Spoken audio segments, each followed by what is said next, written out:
I want to say good day to you this day of your time. How are you all? All right. Thank you.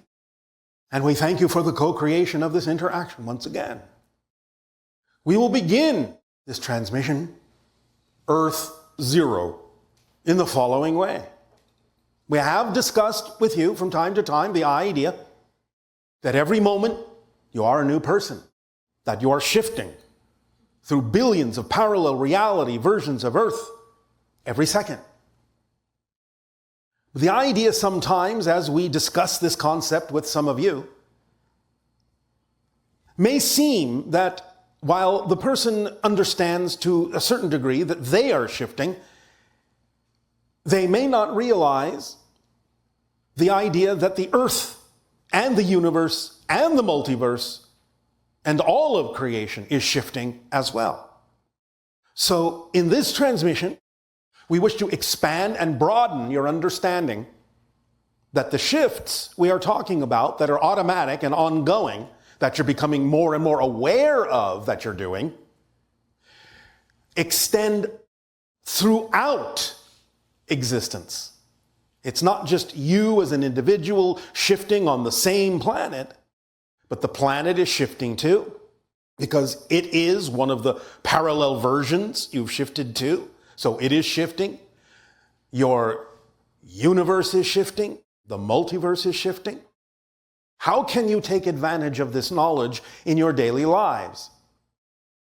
First and foremost, again, we remind you, you don't have to learn to shift. Shifting is automatic. That's how you create the side effect called time and space and change. If you were not shifting, you would not have those experiences. So it's not about learning to shift. It's about becoming more aware of the fact that you're always shifting and starting to match the frequency a little more closely of the shift. The paradox to that is that as you start raising your frequency and becoming more aware of how fast you're already shifting, reality may seem, in a sense, to start slowing down and at the same time accelerate. The idea of the slowing down is that by matching the frequency, you get to see the frames more clearly. They don't just whiz by, they become more apparent to you consciously. And yet, as they become more apparent to you, they're becoming more apparent in the present. So the idea of seeing more of the frames more consciously that you're shifting through actually allows you to live more in the moment, and living more in the moment while seeming to slow things down actually speeds things up, because everything happens in the now. And everything is already existing in the now. So the paradox of your senses will be that things will sort of seem to freeze now and then. Space and time will become more malleable, more flexible.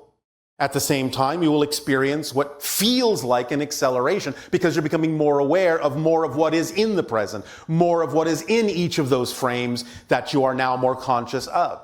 So you have this double effect. As you become more conscious of these frames, by raising your frequency, by following your passion, of course, following that formula, you can utilize this understanding of going to zero, going to zero, going to zero with each shift in a much more constructive, powerful, conscious way. Because that is exactly what you are doing. That is exactly what the entire planet, in a sense, is doing as it manifests with you in the new reality, billions of times per second, as the new reality, billions of times per second, since they all already exist. So the idea of Earth Zero is to become more aware of that zero space.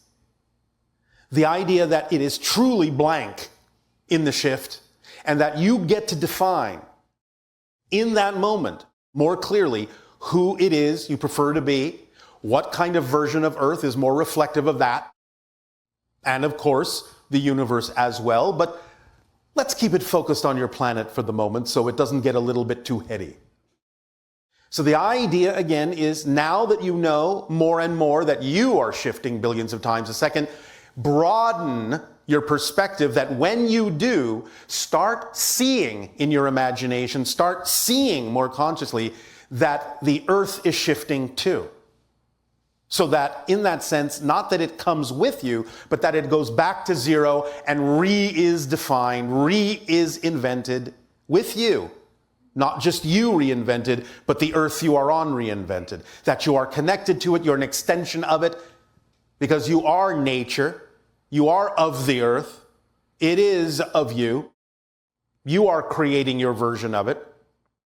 And so if you start to see that the entire globe is new, zeroing out with every shift, billions of times per second, you will actually start to accelerate the effects you see of things appearing to change in the world, because you are more rapidly and more consciously taking the earth with you, so to speak, as you know you are shifting, and you are seeing the new shifted earth more clearly because you are allowing yourself to include the idea that the earth is shifting and going to zero as well as you.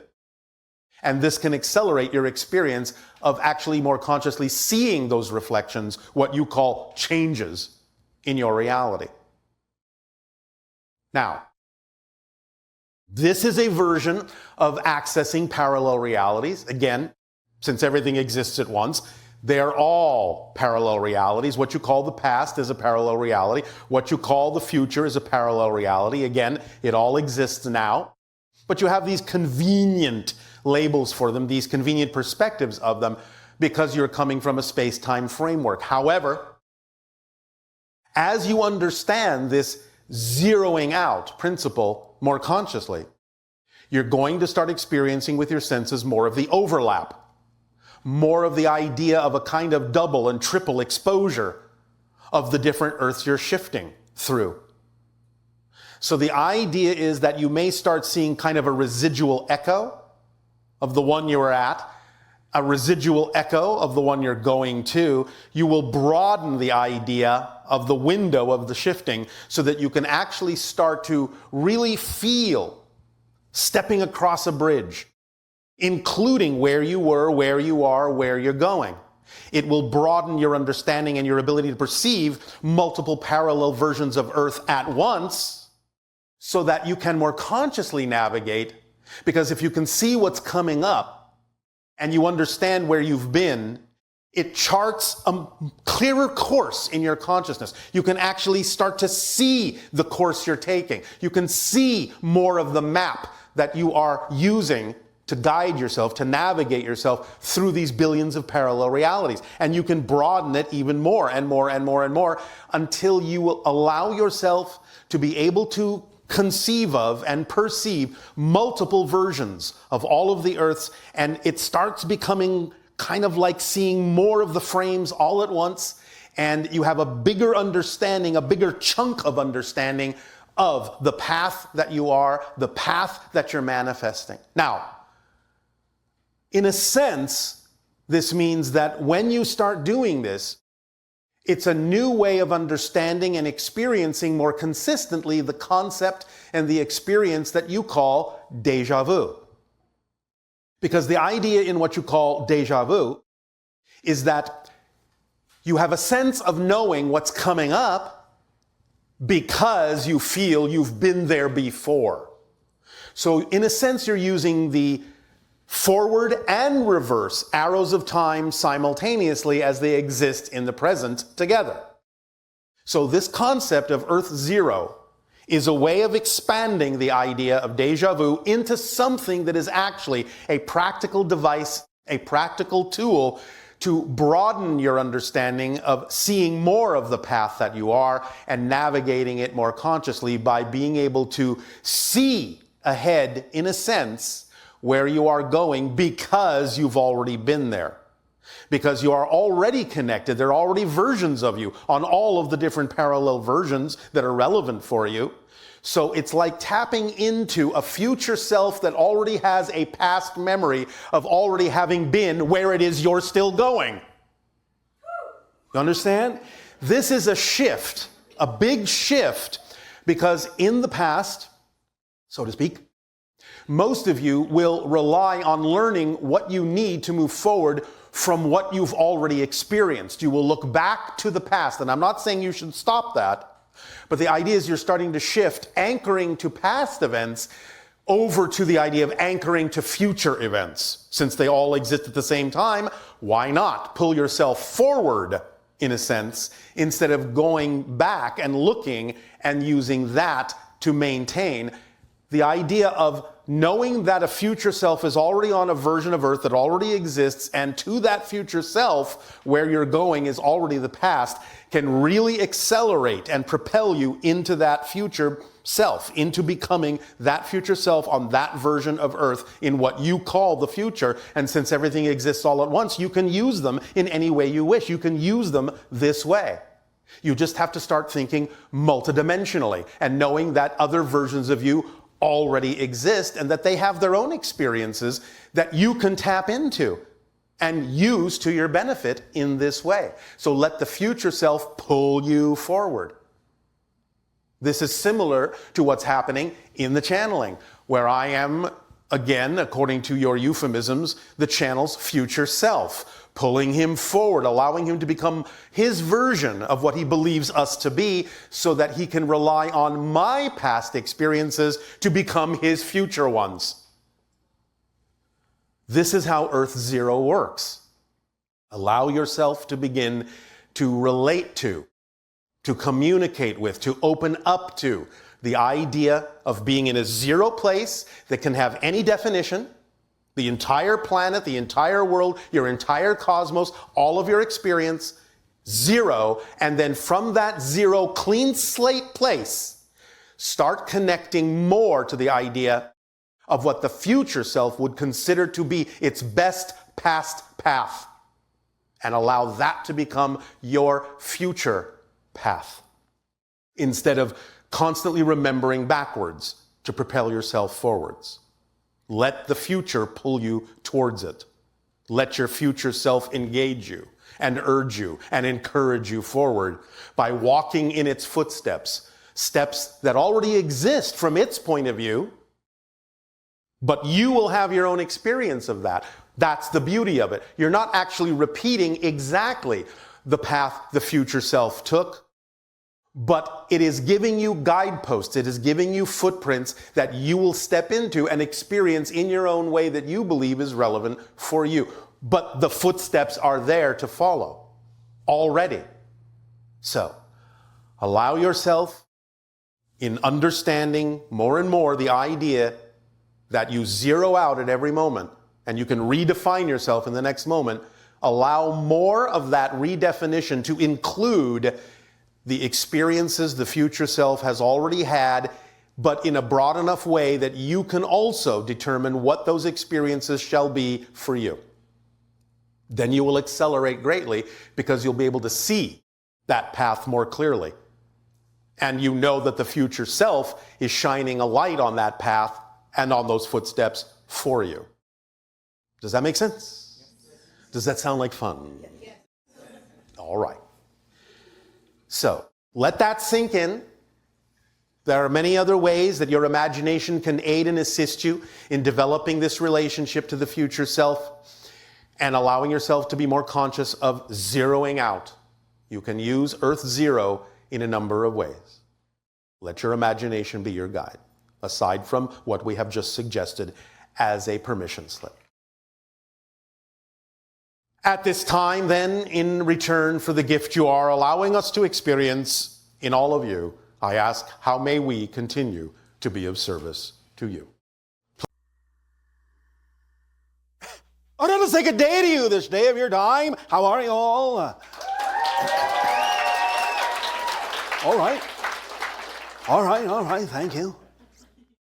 Let us begin this transmission once again by thanking each and every one of you for the co-creation of this interaction. We have named this transmission the Portal of Probability. Now we have, from time to time, talked about the idea of some of the energy portals, what you call vortices on your planet, which are natural phenomena that exist on every world. There are eddies and currents in the energy field of your planet. Sometimes they will form certain concentrated pockets, just as currents do in the ocean, forming little whirlpools, little portals, little vortices of energy that then, because of how they are arranged in relation to other vortices on your planet, will take on certain characteristics energetically, vibrationally, frequency-wise, as you say. Each portal will have some similarities to other portals, but each will also have a distinct frequency, distinct characteristics that define that portal as being somewhat different from the others. Your people will often naturally, even unconsciously, gravitate to certain portals for a variety of reasons. If you are operating on a certain frequency, if you are seeking certain kinds of information, you may find yourself being attracted to certain areas on your planet that may be representative of some of these portals, these gateways, these frequency centers. And when you find yourself in that vortex, it can help magnify, amplify, align whatever it is you bring with you into that vortex and help you connect to other realities, other dimensions, other frequencies, other probabilities, so as to give you a little bit more of an increased opportunity to gather the information that you seek, to amplify your synchronicity to your advantage. The idea is that many times when people will gravitate to certain vortices on your planet, they may not even know why they are doing it. They will simply wind up there with an idea they have, and that will be the place.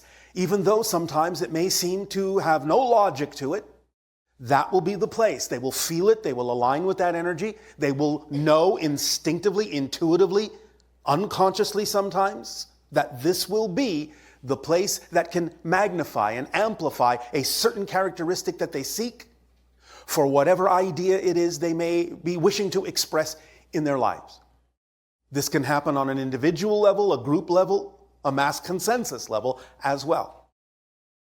And so it is with the area that you are in right now, that you have termed Las Vegas. This is the portal of probability. That's why Las Vegas is where it is. It amplifies the whole idea of what is probable, of opening up what you call chance, opportunities. The whole idea of your gambling industry is based on the concept of probabilities. But you can use this energy in a variety of ways. If you will use the analogy of one of your gaming symbols, what you call the spinning of a wheel, roulette, you can allow yourself to understand that this is similar in and of itself to the idea of the spinning motion of this portal. And you don't always know, as you say, where the ball will land, but there are ways to allow yourself to do so. To allow your frequency to match and align with the portal of probability in such a way as to increase the probability and the synchronicity in a certain direction having to do with what you prefer your life experience to be. The way you go about this is first and foremost, of course, by understanding that you are in such a portal, how it works, that it is a portal of probability, that there are endless probabilities constantly cycling through this energy gate, and you yourself are the little ball. You can use this analogy because you will drop into the slot that is appropriate for you. So as you increase your vibration, as you hone in on the frequency that is most you, expressed by the idea of what you call your passion, your excitement, love, creativity, the expression of your being in that way creatively, the more you act on it, the more you focus on it, the more you practice it, the more you align with it, you increase the probability, even in general, of manifesting, navigating yourself through various versions of Earth to experience the reality that is more and more and more and more every day in every way, the reality that you prefer to experience, both in your individual life and on your planet as a whole. But by doing this in the portal of probability, one of them, for there are a few on your planet. By doing it in that vortex, you increase the ability to align and amplify and magnify the synchronicity of the vibration you bring in with you of your passion, of your excitement, creativity, and expressions of love. So take advantage of the fact that this wheel is always spinning, and that there are many different kinds of probable realities you could be experiencing. But as you refine yourself as that little focused ball and give that vibrational energy its true form by acting on your passion, remembering that action, physical action, is the language of physical reality. You can think about things, you can meditate on things, you can wish things all day long, you can talk about them all day long, but if they're not in your behavior, if they're not in your actual actions, you're not speaking the language of physical reality. When you do act on your passion, when it is a physical action, when you are willing to commit that that is your true vibration, you are actually answering the call that your higher mind has sent you, because its language is vibrational energy that you experience as passion, excitement, creativity, love. So when you have that feeling in your life and you allow it to amplify, that actually is a communication of your higher mind in its own language, but you must respond in your language, which is physical reality, to let it know you have heard it loud and clear. And by magnifying that and creating that dialogue, amplifying that dialogue, reinforcing it back and forth, back and forth, back and forth, constantly be willing to act on your passion when it sends you that communication that this is you, this contains that much excitement because this is you, this is what you need to do right now because that's the synchronicity. It's giving you that message and you're willing to act on it. You strengthen and reinforce and allow there to be a magnification in your frequency of passion that will allow you as the little ball to drop into the slot that is spinning by, that is completely geared for you and the reality that you prefer. Now, please pay attention, because we have made a differentiation here between the concept of wants and needs, and this is an important factor. We understand that sometimes what you want can coincide with what you need, but very often what you want is not necessarily representative of what you need. What you need in life will always fulfill you. You all know that sometimes what you want will not. But if you allow yourself to simply attract what you need, I guarantee you will always experience fulfillment in your life, because the basic needs are what you need in order to live a fulfilled life. The idea, as we have outlined it before, of being that there are certain things you need in order to survive in physical reality. You need air. You need water. You need sleep. You need food. You need shelter or some form of environment that supports you. You need the idea of some form of relationship to someone or something. And you need the idea of some form of creative expression that is true for you, which is the whole idea of acting on your passion. When you allow yourself to need those things and attract what you need, you will feel fulfillment. You will experience fulfillment in your life. Now, again, sometimes what you want can coincide, but it is easier to operate from the side of simply attracting what you need, knowing it will fulfill you. So if you're going to want what you need, that will allow you to feel and experience fulfillment in your life, because it's designed that way. This is how it works. You are given everything you need to be fulfilled, to be yourself, to allow you to move forward on your passion, to express yourself to the fullest purpose of being who you are as a unique manifestation of creation, as a unique facet of a multidimensional crystal of creation. So allow yourself, in moving forward, to start imagining, and we will do a little bit of a meditation later on this to lock it in and crystallize it within you, but you can start imagining the idea of this vortex spinning like a roulette wheel, seeing those probabilities, those numbers go by, never stopping, and allowing yourself to hover above it like you hold the little ball before it's dropped. And allow yourself to crystallize the whole idea of what you are as that little sphere. that it is all about your uniqueness, your expression, your passion, your reflection of creation, that you're willing to commit to being truly you instead of forcing yourself to be someone that you're not, which is actually the most difficult thing to do, but what many of you have been taught is supposed to be what you're doing.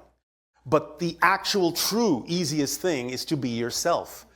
You cannot really be anyone else anyway. So we would always strongly suggest that you stop trying, because you will never succeed at being someone you're not. Allow yourself to truly let go of those things that are not relevant for you, things you may have picked up on in growing up from your parents, from your friends, from your society, from your schooling, that have nothing to do with you. Learn to discern the difference between what is yours and what is not, so that you are not carrying around other people's belief systems that simply don't belong to you and will not work for you. Divest yourself, streamline yourself, lighten yourself of bags that are nothing to do with you. And when you do, you will be the correct weight, you will be the correct energy, you will be the precise frequency you need to be, so that when you allow your ball to drop, it will drop exactly and precisely into the proper slot of probability that will represent the reality that is a reflection of who you prefer to be, more and more and more every day, in every way. Is this making some sense? So take advantage of this. But as I said, we will lock this in a little bit more with a meditation exercise later, so that you can give full imagination to it and allow all of you working together to understand how to amplify and magnify that probability energy. Because one person can do it, but more of you doing it together can be more powerful and can work for everyone who allow themselves to be part of that network, that web of energy, so that each of you can be the precise frequency you are within that overall harmonic that is music to the ears of creation. We thank you for allowing us to share this idea with you in this way, this day of your time. And in return for the gift you are giving to us, in allowing us to experience all of you, I ask now, how may we be of service to you? You may begin with your questions and dialogue if you wish.